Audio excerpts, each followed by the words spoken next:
Ya, sekaligus juga anggota DPR RI Komisi 9 dari Partai Amanat Nasional di LBU Lembaga Bantuan Ria. Miss Yuni, TKW Hong Kong di sebelah saya, sahabat saya. Dan juga ini ada Mas Ivan, seorang yang pernah bekerja menjadi admin atau CS di judi online, judul di Kamboja ya. Betul. Kamboja. Jadi Mas yakin nih mau bicara di sini? Yakin. Yakin ya. Yakin. Dan di sana juga kita terhubung dengan Mbak Dewi yang sekarang ada di Purworejo ya. Yogyakarta ya. Direhabilitasi. Ya, Mbak Dewi ini adalah salah seorang korban juga dari WNI yang ada di Kamboja, yang dimana untuk demi menyelamatkan ginjalnya ya Mbak ya. Menyelamatkan hidup lah. Oke. Menyelamatkan hidup. Menyelamatkan hidupnya daripada pada saat itu terancam ya. Mbak harus melakukan apa Mbak Dewi? Banyaklah kita Iya. harus aku lakukan itu. Apa diantaranya apa yang Mbak harus lakukan? Harus melayani orang yang paling tinggi di sana. Oke. Mbak, orang Harus. yang paling tinggi di sana tuh siapa? Bosnya, owner, ini Bukan. perusahaan apa? Judol apa scammer? Scam. Scam ya, penipuan berarti ya. Iya. Oke. Orang-orang mana yang harus Scam dilayani? Orang Medan. Berarti orang Indonesia sendiri. Iya, dia leader. Leader, siapa namanya Mbak? Namanya Deko. Deko, nama aslinya apa nama? Enggak tahu saya itu namanya. Nama panggilan sana. Oke, Mbak harus melayani dia Mbak. Oke, pertanyaan saya pertama kali adalah Mbak Dewi nggak apa-apa menceritakan ini di sini Mbak? Enggak apa sih, karena biar edukasi teman-temanku. Enggak cuma saya aja yang harus melayani itu. Oke, apa Mbak dibilang harus melayani? Perintahnya bagaimana dan diperintahkan oleh siapa? Dia sendiri sih. Dan Oke. Ibu Ani ini juga jual saya. Oke, jadi Mbak ini adalah korban yang melalui perantara yang Ibu Ani. Iya. Berarti benar. Ibu Ani tuh kemarin juga ada yang dipulangkan sama Miss Yuni di sini, Galih, Gali, itu Iya. kan juga katanya berhubungan dengan Ani. Ini Ani yang sama apa Ani yang beda nih? Ani yang sama. Kebetulan si Gale juga sempat kontak aku juga waktu di Vietnam sebelum ke misi ini. Ah, Jadi mereka Iya. berdua ini korban. Mereka dapat informasi tentang saya dari Iya. si Evan. Oke, Iya, jadi karena aku Ani. mau bantu nggak bisa, jadi aku ke misi uni. Oke, ini Ani yang sama, berarti agent yang Sama. sama. Oke, Mbak berarti berangkat ke Kamboja dulu, Mbak Dewi melalui gimana prosedurnya dulu? Jadi pertama itu saya mencari pekerjaan lewat Facebook. Karena saya udah pernah pengalaman kerja di Singapura, saya ingin pindah kerja di Macau. Ya. Lalu saya bikin iklan seperti apa, saya bisa apa. Nah, disitulah kita ketemu Bu Ani. Ketemu di Facebook. Ya, dia messenger saya. Aninya yang mana nih? Mbak tahu fotonya nggak Aninya? Sama apa nggak nih?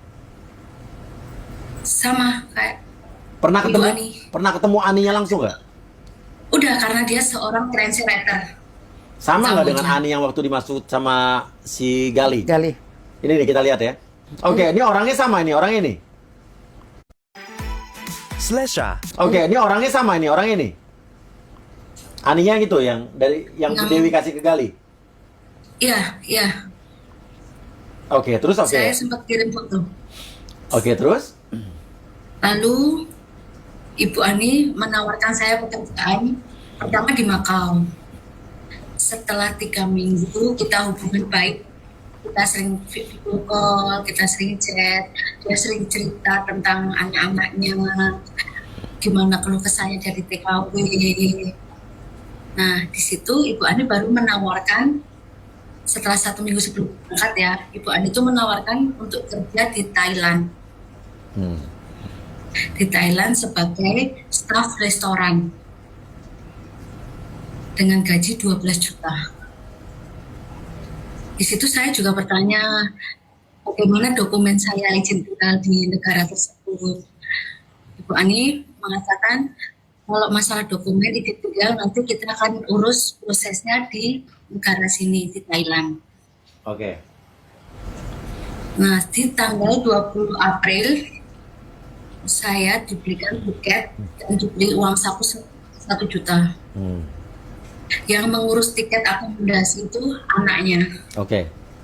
anak Ibu Ani, Siapa? Nurholik. Oke, terus? Lalu Tanggal 20 saya berangkat dari Jogja ke Malaysia. Dari Malaysia, nginep semalam, jam 9 pagi saya berangkat ke Ho Chi Minh. Iya. Nah, di situ saya bertanya sudah sama Bu Ani, Bu, kok ke Ho Chi Minh, ke Vietnam, udah kamu aman. Apapun yang terjadi kamu tanggung jawab saya 100%. Iya.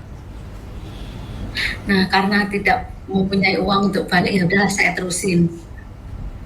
Akhirnya nyampe Ho Chi Minh, saya dijemput sama Cina, naik mobil kita dari Bandara Ho Chi Minh ke perbatasan Kamboja, Mok Bai. Nah, di situ saya telepon Bu Ani lagi. Bu, kok Kamboja, Bu? Nanti saya mati, Bu. Saya ini saya ini seorang tulang punggung keluarga ya, Bu. Saya ini kerja, Bu, untuk keluarga saya. Saya seorang janda.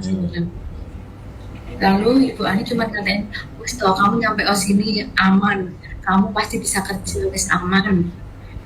Nah, lalu saya dibawa naik motor sama cowok ke imigrasi Bai, perbatasan Kamboja Vietnam. Nah, di situ semua diurus sama cowok, kayak cowok Khmer. Diurus semua dari visa, dari pengurusan visa itu. Lalu saya dituruh-turun. Nah, di situ terjadilah transaksi uang. Saya semakin takut itu.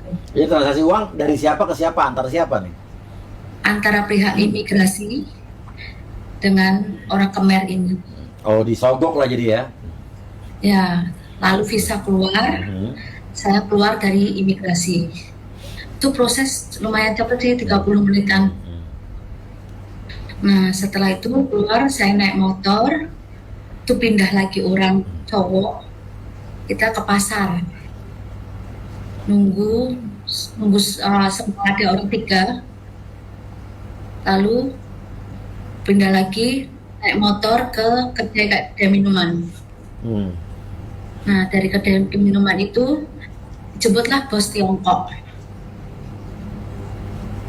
Ada bos Tiongkok naik mobil jemput saya.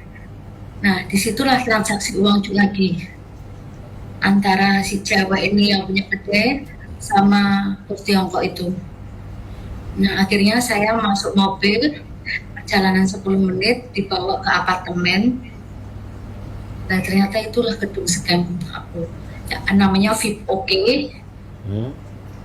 yang ada di Oven. Oke, modus penipuannya intinya singkat.